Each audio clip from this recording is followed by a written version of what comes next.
Join us for the 2025 n-Lorem Nano-rare Patient Colloquium, hosted by Biogen, this October 20th and 21st in Cambridge, Massachusetts. Connect with members of the Nano-rare community as we explore the latest from the Foundation, share insights from treated patients, feature expert-led panel discussions, and more. Supporters, physicians, scientists, and patients and their families will come together for 2 inspiring days of learning, connection, and hope. Don't miss it. Register now to attend in person or virtually at n-Lorem.org. This episode of the n-Lorem Patient Empowerment Program podcast is proudly sponsored by Hanjin Biotech. With more than 26 years of experience in the nucleic acid industry, Hanjin is a specialized CDMO and raw material supplier committed to providing high-quality and high-value products and services with the best-in-class lead times.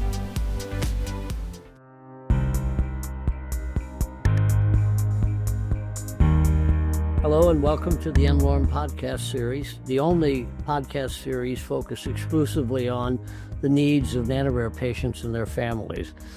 I'm Stan Crook, your host of the podcast series and founder and CEO of n-Lorem, a charitable foundation that is focused on nano-rare patients and providing help to them. And we're pleased to be joined today by 3 special guests, Luke Rosen, father of Susanna, and Frank and Raena Vrtochnick, the parents of Gunnar. Both Gunnar and Susanna are patients who have nano-rare mutations. So welcome, everyone. Thank you. Thank you. Thank you. Pleasure to be here. Yeah. So I guess the first thing I should ask is, how did Rescue 7 come to pass, and what does Rescue 7 mean to do? Well, Rescue 7, thanks, Stan. It was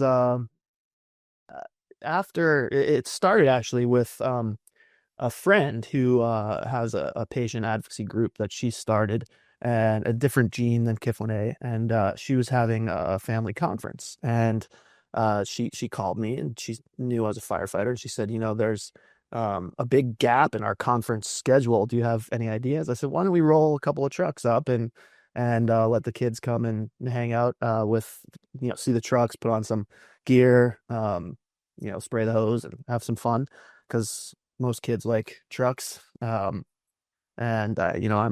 48. I still really like trucks too. But anyway, so we did that. We rolled a truck, and then, all the guys in the fire, I said, well, let's send one of the ambulances too. And then the police department next door said, we can send somebody from SWAT too, and the canine. And so we had this great, we pulled up to their where their event was, their conference was, and all the families came out and met the first responders. And after it was over, one of the fathers came up to me and said, I have to thank you so much. And I said, oh, that's what we do. We love it, And he said, no, that was the first time that my wife and I were actually able to sit there and watch the presentations from all the researchers, the scientists, the community, and know what's going on, because one of us is always running around chasing our kid. And so, we kind of felt comfortable with leaving our kid, with 20 first responders, So that I started thinking, that's such a good point, that, both, every member of family doesn't get a chance often to see what's going on. And then from there, we started doing that. We started out, bringing some of the fire department and other first responders to some conferences, similar to the colloquium was one of the first ones we ever did, which was great fun. And then I realized, gosh, we were running a natural history study, clinical trial. Oh, it's a non-interventional natural history study, and that's at Boston Children's and at Columbia. And we realized that, and I know Frank and Raena can probably attest to this too, that the most burdensome part for families to participate, we think participation is everything. As Stan, I've learned from you and your team that nothing gets done if people don't participate. And so we needed people to come and contribute their data and their blood and learn about, so the researchers and scientific community could have an understanding of the disease. And it wasn't people traveling to get hotels that was the most expensive. It wasn't the airlines that were most expensive. You can get miles donated. Hotels were affordable, but it was actually the Ubers that people were paying for to go from the airport to the hotel and then to every single study visit, right? So if there were 7 study visits in the natural history study, and somebody from California was coming to Colombia in the middle of January and had never gotten an accessible Uber in the snow, well, then everything was going to run late. And if the appointments run late, then some kid doesn't get seen, and it just throws a monkey wrench into everything. And even their baseline is different because they've been so anxious and trying to get to the actual hospital that we figured, a couple of the firefighters that I work with, we thought, well, why don't we just work with the city and get some vehicles that look like fire trucks that are fully loaded and have big screen TVs, and we'll go to the airport, and Department of Homeland Security and others were great about allowing us to pull right up, and we go in and we scoop the kids up and the family up, and we bring them into the into our wonderful vehicles and get them to their hotel, and then we bring them to every single visit. Someone brings them to every visit, so they're not missing a visit. And if it runs late or if anything's running late, they have a very comfortable place in our vehicle to stay. And we had to make sure that it was realistic, that we had to make sure, and we beta tested it with our family, right? We needed to make sure that it was a vehicle that could fit 2 caregivers, a patient, a power wheelchair, a service animal, a walker, and all the luggage. So we're still, getting our fleet of vehicles together. That was something. But and then we thought, well, let's take it one step further and try to eventually have the goal of having a living quarters that's set up sort of like a firehouse. So if you think of a scaled down Ronald McDonald House. So in short, that was a long rambling answer to our mission is to relieve the burden of families who are participating in clinical research or long-term care by giving them cost-free living, transportation, and food. And eventually we'll get to all 3 elements of that. And of course, Raena and Frank are a huge part of that. And it was the events that we do. We also put on events that are free for everybody. And that started with, we train on the apparatus floor again, with other firehouses. We have hockey games and baseball games, and we do it all for free, and people come and watch. And we thought, well, hey, if people can donate some money to come and see these games, and we can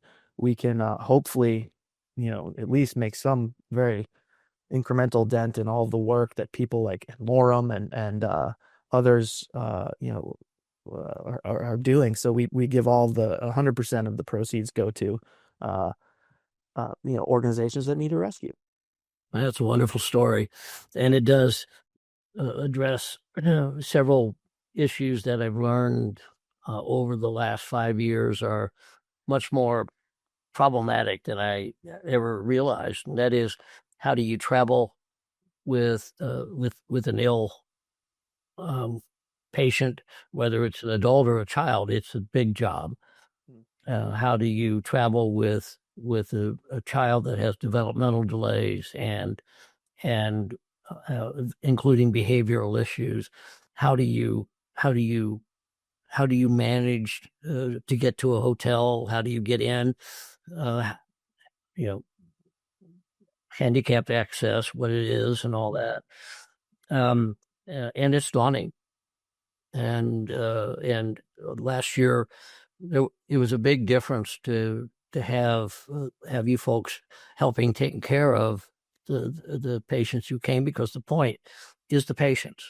Of course, the families matter, but why everyone is there is the patients, whether they're children or adults. That's why they're there. So it was, I think, very very helpful to the people who matter, the families and patients that you guys came. So congratulations on all that and getting it going. What fire department are you guys associated with?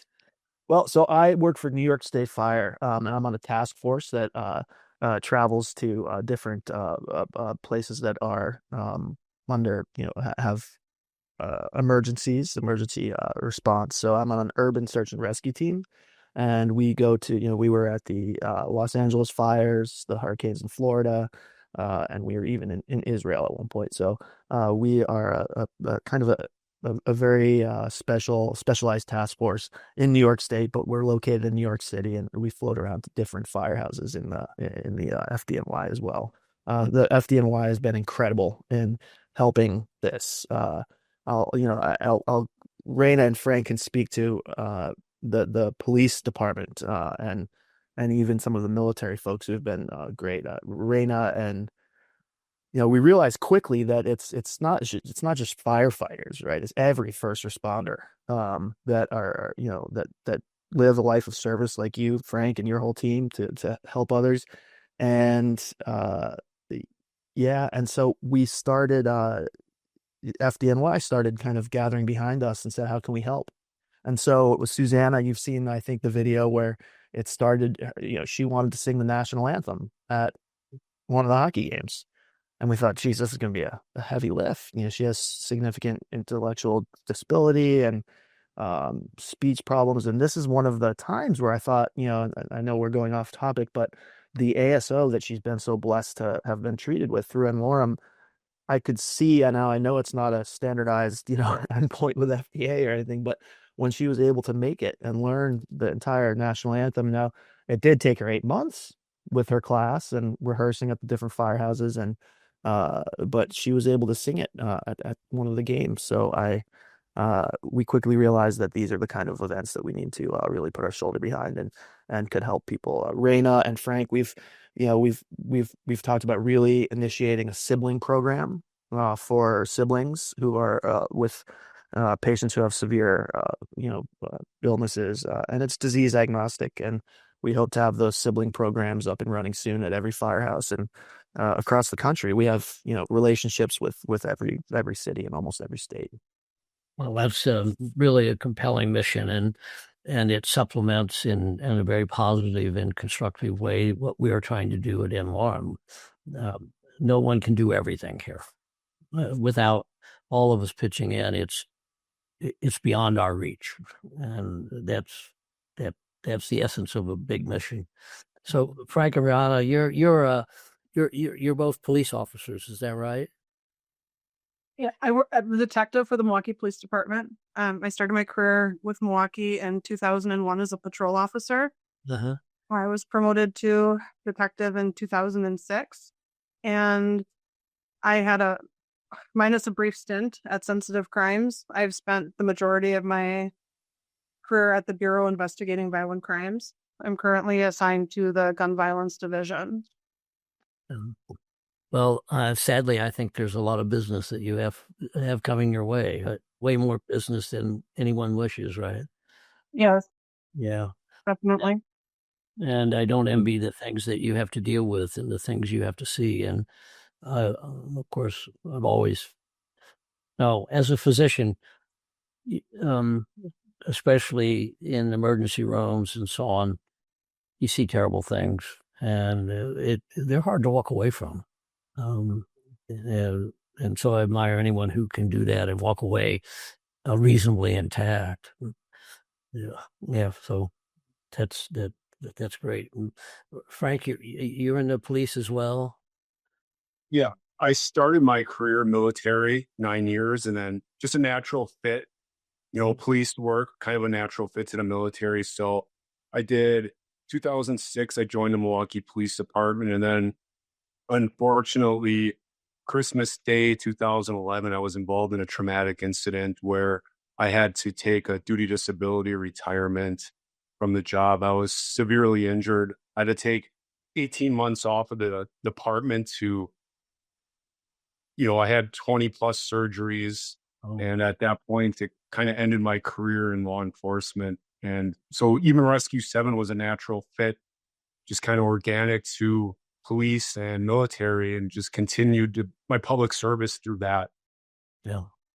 Well, we're very glad to have you, and sorry that we have you full time. That's that's a heck of a way to end up retiring. I think I'll try to avoid that if you don't mind. I'll just ease myself out. How about that? That's it. Yeah. Well, I guess that's one of the dangers of being a first responder, and it's not risk-free by any means. Exactly. So let's talk about KIF1A for a minute, and Gunnar and Susanna. Both children have KIF1A mutations. Yeah. And of course they display somewhat different problems, but similar but different. So why don't we talk about Gunnar for just a minute, and just tell me what are the things that you would most like to change in Gunnar's life?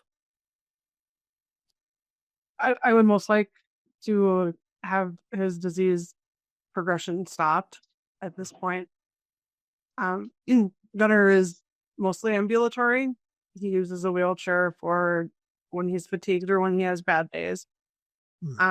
If we could just stop or even slow the progression of his disease, that would be a huge win for us.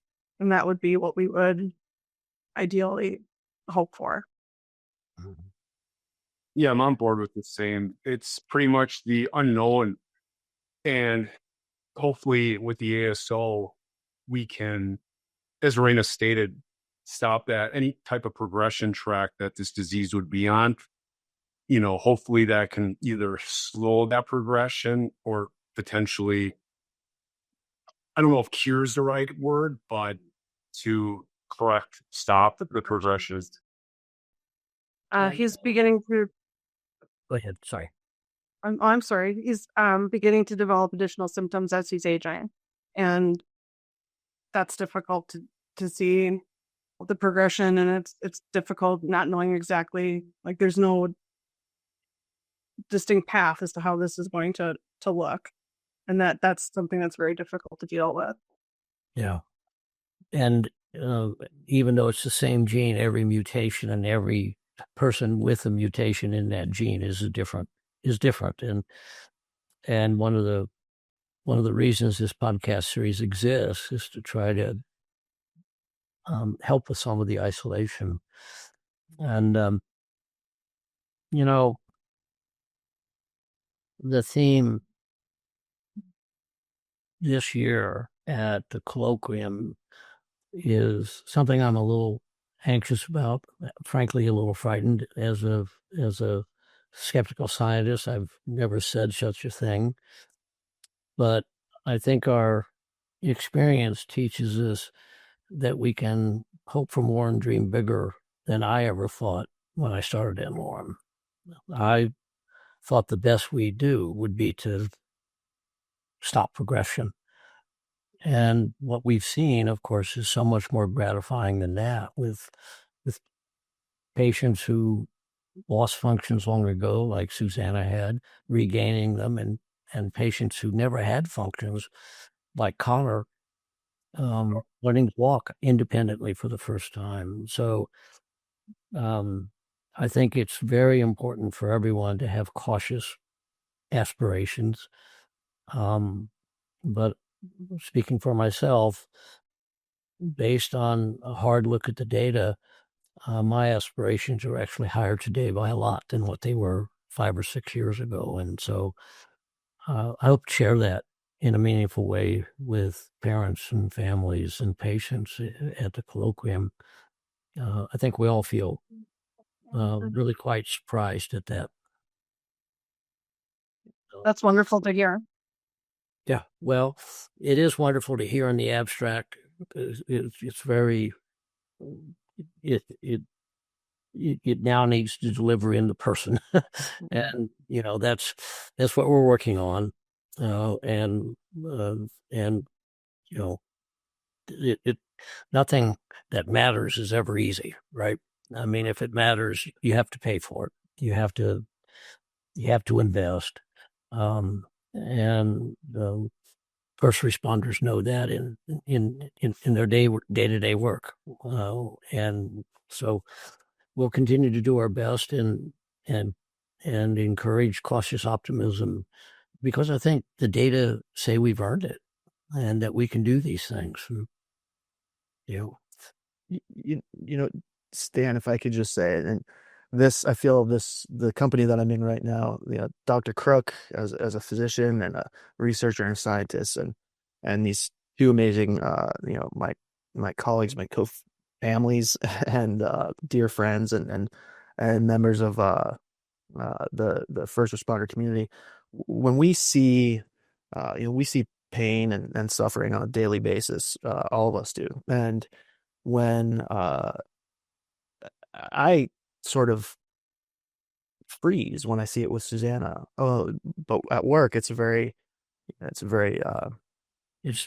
seemingly or a seamless sort of duty, right? A job that we do, and perhaps people that I work with, and I don't know if you feel the same way, Raena and Frank, kind of say, "Oh gosh, if there's a fatality on the on the road or something," someone will say, "Oh, here comes the family," or someone needs to go and speak with them, and I think because of our experience with these rare, severe diseases, it's a little bit easier for us to speak with people and to empathize with people. But I will say that of the pain and suffering that we see, that for me, what was so difficult, and my wife Sally, was when Susanna, part of KIF1A, or at least part of Susanna's disease, is that she had horrible neuropathic pain, and she would be writhing on the ground in pain, and that was so hard. And we've taken her to emergency rooms and everything, and I can't describe enough how meaningful it is that this ASO seems to have curbed the severity of that pain, and so Susanna's not in that horrific pain anymore, and that's something that I'll never ever take for granted, both as a first responder, but certainly as a father, as somebody who can alleviate pain, and that's what you all are doing. I'm so thankful.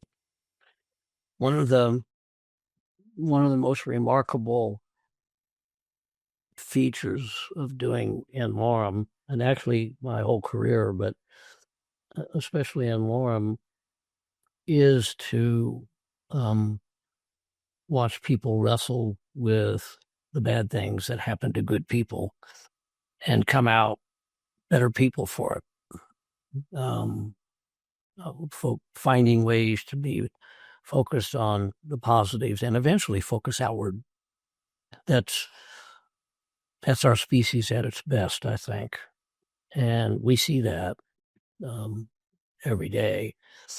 And really what you just described, I think anyone who's ever cared for other human beings and has a position responsible for delivering care to strangers learns very quickly that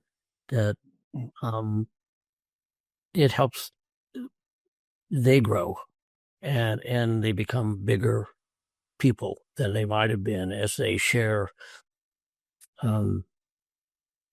themselves, and they share and become more broadly empathetic. And we see that. And it's a tough way to learn what sadness is, but it's I think it's an important element of life. Yeah. I'm sorry. Go ahead. And with Rescue 7, I think what you said, Stan, it works. It's kind of like a redemption arc where, as a police officer, you come into a scene and sometimes you see someone at their worst. As a police officer, you're coming into someone's life where they obviously called you and they're probably not in the best position that they could be. But you know what? When you see that guy maybe a year later in your patrol beat, or you're like, wow, you're doing great, or that person comes up to you, hey, Officer Vrtochnick, remember when you had dealing with me? Oh, yeah. Hey, I'm doing a lot better. You love to see those stories when you come into someone's life at their worst as a police officer, but then 6 months down the line, you hopefully see that person, hey, I'm doing great. I'm glad you came into my life. I'm glad I got you as an officer. So, it kind of goes hand in hand. You get to see that, hopefully, progression in someone. Yeah. No, I think that's a wonderful story, and I think I hope people listen very carefully to what you had to say. That we all suffer at some point in our lives, and we're herd animals, and humans, in order to survive, must have interactions with others that bring support, and often those interactions can lead to a much better outcome, not just for the person in trouble, but for the person who delivers the support. And of course, Rescue 7 and all first responders do that. But you don't have to be a first responder to do it. Everyone that I deal with at n-Lorem, in one way or another, is a first responder. Absolutely. And everyone that I deal with at n-Lorem is a pioneer in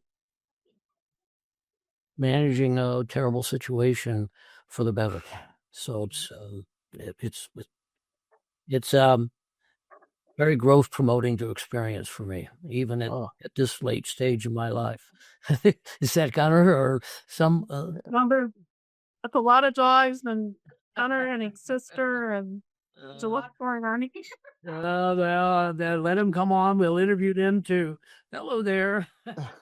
I'll tell you, Stan, what you just said and what Frank said earlier really, really made me think of something is that, I'm certainly not a hero, but I get to live every day and work with heroes like, Frank and Raena and you and everybody at n-Lorem, and especially Susanna and my son Nat and my wife Sally. But part of the reason that I kept, I guess, since Susanna's diagnosis, taking more certifications and kind of climbing what I do for the fire service and for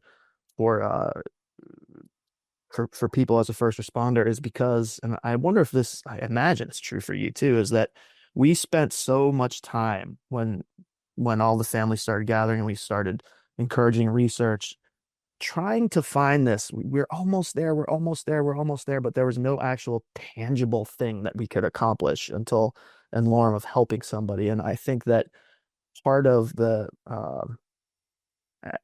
I know there's some unbridled energy that I have that I get rid of at work, but also part of the gratification at work is that you can tangibly hold somebody's hand and walk them to safety, or tangibly do something. Whereas when we were fighting for research and treatment for these diseases that have no treatment or cure, we were always almost there, almost be able to hold somebody's hand or get them treatment, but we couldn't. And I imagine that must be true for you and n-Lorem, because you are delivering these tangible treatments to people, and that's certainly why I got addicted to work, I think. Well, it is true, and I remark frequently that I miss seeing patients. It's been many decades since I saw patients. And when I saw patients, I took care of cancer patients. And there again, I saw human beings at their noblest, responding to adversity that befell them for no good reason other than just bad luck, and digging in and finding the courage to go on. And I think I think any lesson that encourages us to expand our sense of self to include more of the others is good for our kind. And nano-rare diseases do that at a terrible price. And obviously what we get to do, because most of our patients unblind us, as you and Frank and Raena have done, we get to know the patients. When you develop drugs commercially, you're not allowed to. And it's all very abstract. There are no abstractions at n-Lorem. There are no abstractions at n-Lorem. Every application is a life. Every application is a family. Every family is in desperate need. And, that's to be able to tangibilize the technology that we created is really quite a privilege. Yeah.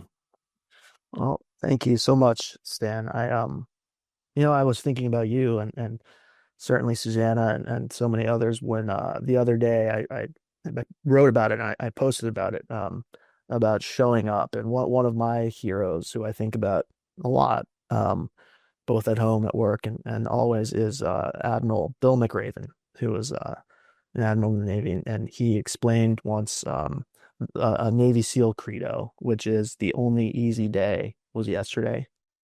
And I feel like that for these kids, for our patients, and certainly for you, all the work that you do in your team in the lab and everything. And Raena and Frank, I'm sure you feel and our kids. I looked at Susanna. I said, "Gosh, her only easy day was yesterday." They wake up and work so hard, and that's really important. And I was completely floored when I saw the Rescue 7 event that Raena and Frank held. With n-Lorem all over, the rink and everything. And you guys should talk about that because that was remarkable. And I couldn't come because Susanna was actually in the hospital, but it was a pretty cool event to watch. Yeah, tell us about that. We joked we wanted you there on the Zamboni. That was one thing we didn't have. Stan on the Zamboni. We've seen him throw the first pitch, but you don't want me near the Zamboni. I don't have. I'm not much of an ice skater. In fact, I'm a zero ice skater. You don't want me near the Zamboni. I'm get stuck. Anyway. Yeah. Well, it wasn't just the game. We had a lot of things beforehand. The firefighters came and they ice skated with the kids. They had the game. They had the beer hall. It was a great partnership. So our Milwaukee Admirals, it's kind of funny. So our Milwaukee Admirals are the farm club to the Nashville Predators. And what's crazy is the Milwaukee Brewers are the professional team for the farm club AAA baseball team in Nashville. So, a great partnership with the Admirals to pull this event off for n-Lorem. It brought, with Chicago and Milwaukee being close and kind of rivals on the I-94 corridor, the rivalry, which we're doing the Cubs right now. And we got the best record in baseball right now. It's the Brewers, and right in the heart of that rivalry between the Cubs and the Brewers. So it was just a natural fit to bring the guys up from Chicago Fire Department against Milwaukee. Great rivalry. It was a great atmosphere. Those Chicago guys, they went out of their way. They love to support the n-Lorem Foundation. I mean, couldn't have asked anything better. The old German beer hall, went out of their way to invite us all after the game for drinks and putting a small donation, whatever it was just wonderful that they wanted to participate. So everything worked out well. It was really a great event. Sounds wonderful. And of course, it's Milwaukee, so there has to be beer and sausages. And we got the whole German affair going on. The only thing we didn't do is we didn't get a group photo at the Bronze Funds on the river. That would have capped off the day to get that bronze Fonzarelli photo in. Well, and then and the Brewers are really, really having a good season this year. Yeah. It's going pretty well too. Like I said, right now we're in the heart of. We just won last night, 8-4 against the Cubs. We're in the heart of a 3-game series right now, so we're back in the first place. So it's great. I loved it because it was very similar to Stan, when you were kind enough to invite us to the NBA game. Then n-Lorem was all over all over the stadium, all over the arena, and you see signs and pictures. And on a smaller scale, our little old Rescue 7 firefighters and cops and everybody showed up, and then Lorem was all over the place. So it's also this awesome awareness for something that people need to be really aware about. Yeah, I think the point here of these stories is that there's no group and nothing too small to matter, and that everyone can help us do more. And we need all the help we can get because the demand is completely outstripping our ability to raise the money we need to do. And that's, people ask me, what's the hardest thing about n-Lorem? It's trying to manage a budget when the only way to manage a budget is to delay or deny treatment to a desperate human being. And so we need all the help we can get, and appreciate all the help that you folks have given us, and really look forward to having you join us again at the colloquium. I think it makes such a big difference that people know that their children are in good hands and that they can actually participate. And I really love the sibling idea. I think that's a great thing to think about. I've been thinking about it as well. I was at a patient group meeting in New York last week, and there was a sibling panel. Mm-hmm. And I had never seen that. It never dawned on me to think about that. But the effect of these mutations on the family and siblings has to be profound. And I'm sure every family has its own way of trying to deal with that, but that must be an incredibly hard problem for you guys. And to keep normalization, I think that's the key, is you don't want to let the disease dictate your life.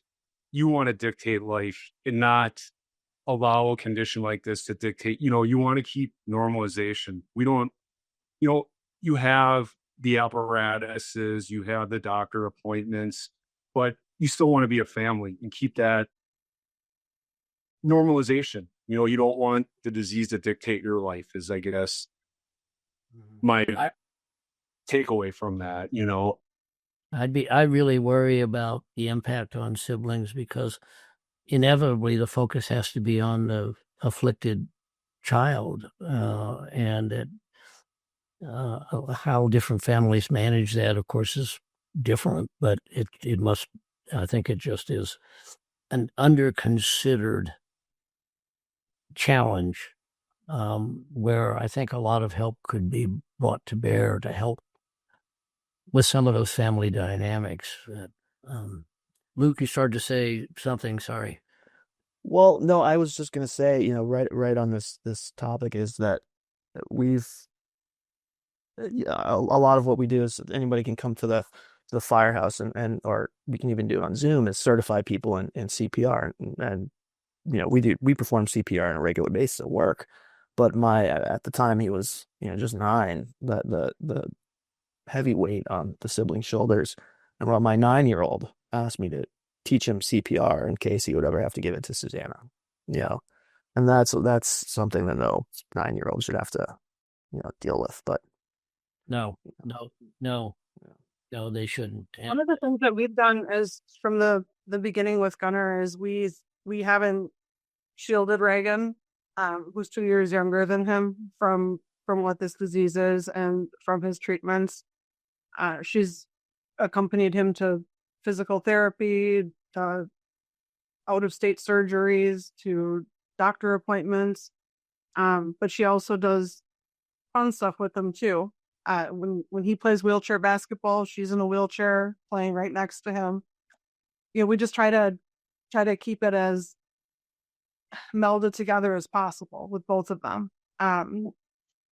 That just to not shield her from it. Obviously there's some things that we don't include her with when it comes to his care and treatments, but just as far as they're playing together and the activities that they do and the things that we do with them, we just try to do things that both of them can do together. And I think that does help. And Raena, there was one time where so we did an event in Boston for Boston Children's Hospital, and Reagan and Susanna. Reagan just started playing with Susanna, like, and there was no. It was a normal sort of. There was no difference. It wasn't. She wasn't looked at as a someone with a difference because Reagan, and maybe it's surely the way you guys raised her, but also her experience with her brother. She just came and played Barbies with Susanna and gave Sally a little break while we played hockey.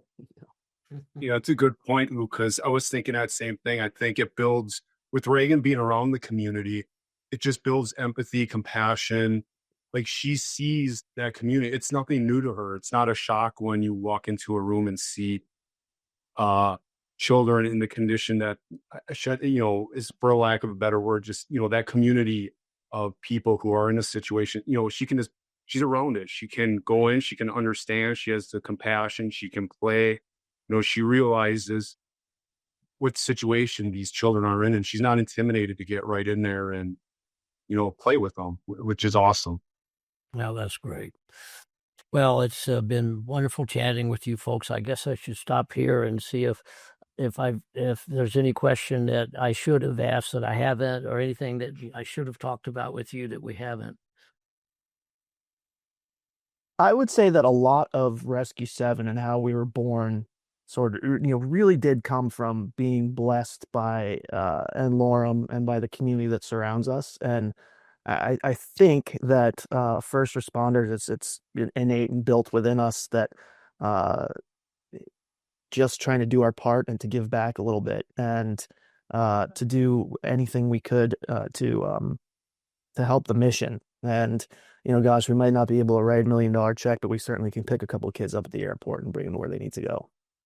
Play a couple of hockey games for them. Everything matters. Everything matters. Every little thing, every big thing, everything in between matters. And we need all the help we can get. Yeah, I can't thank n-Lorem enough. If it wasn't for this community, we wouldn't even be in the position right now to have a Rescue 7. So all the good work that n-Lorem is doing and bringing this community together is just kind of a natural progression of Rescue 7. It's just going to keep growing with this community. And then n-Lorem has also introduced us to a family of people that I didn't ever anticipate being in our lives, like Kurt Anderson. Yeah. Just last week, the kids were sailing with him. For him to be in our lives now and do things with our kids and play wheelchair basketball with them and have them over at the house to go swimming and go sailing. I think these are all things that I never even. The community is awesome. It just brings together the good in all people, the community. So that's what's great. Sorry. Gunner just walked in. I waved to him. He ignored me. Oh, well. He just brought a box. I'm used to that. Dishes, just in case. Oh, okay. Just in case. On that too, Stan, I had the same experience. I was at a conference recently in Boston, and they asked me to come and speak, and it was about both having a family like ours, a community like ours, but also about being a first responder. So I was in my dress blues, and there were vendors set up everywhere, and I saw one that was worked with n-Lorem, and I went up and I said, I'm not here to do anything but to thank you. My daughter is being treated by n-Lorem, and I know you have a big part in that, so I just wanted to thank you. And I think that meant a lot to them, and I didn't intend for it to mean a lot to anybody. It was just a simple thank you, but yeah, I do see the community growing and getting stronger because of all you do, and it inspires us to, I don't know, try to start different initiatives that can also help. Well, we appreciate all that, and I guess the bottom line to this conversation is the world is full of very good people. It's easy to lose sight of that sometimes when you're a policeman or a fireman, or when you're just a normal, everyday American or part of the world. But the world is remarkably full of nice people, and people who go out of their way, who have no vested interest in doing it. And of course, that's why Kurt got a hero award from n-Lorem, because he does that. So, it's been wonderful chatting with all of you, and I look forward to seeing you in Boston for the colloquium. And I tell everybody the dates, but I forget them. So, is that Gunner? No, that's a dog. Oh, okay. I think we're just about out of time, so I'm going to close and thank everyone for joining us, and thank you all for all the help that you've provided, and you are why n-Lorem exists, and we hope to help more and more people in the years to come. Thanks, guys. Thank you so much, Dr. Crook. Thank you, Luke. We appreciate you more than you'll ever know. Well, it's a shared journey and a shared joy. So thanks, everybody. See you in Boston here before too long. Okay. Stay safe out there. Thanks.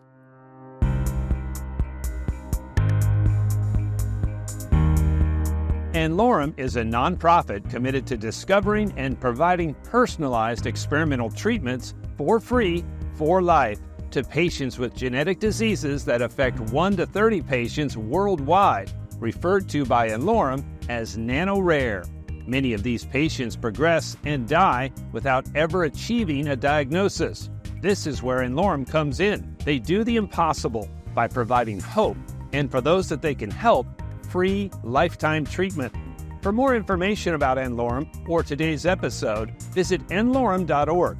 Any questions can be sent into podcast@n-Lorem.org. Search n-Lorem on Twitter, Instagram, YouTube, LinkedIn, and Facebook to connect with us. This video is hosted by Dr. Stan Crook and produced with the help of the following professionals. Thank you for watching.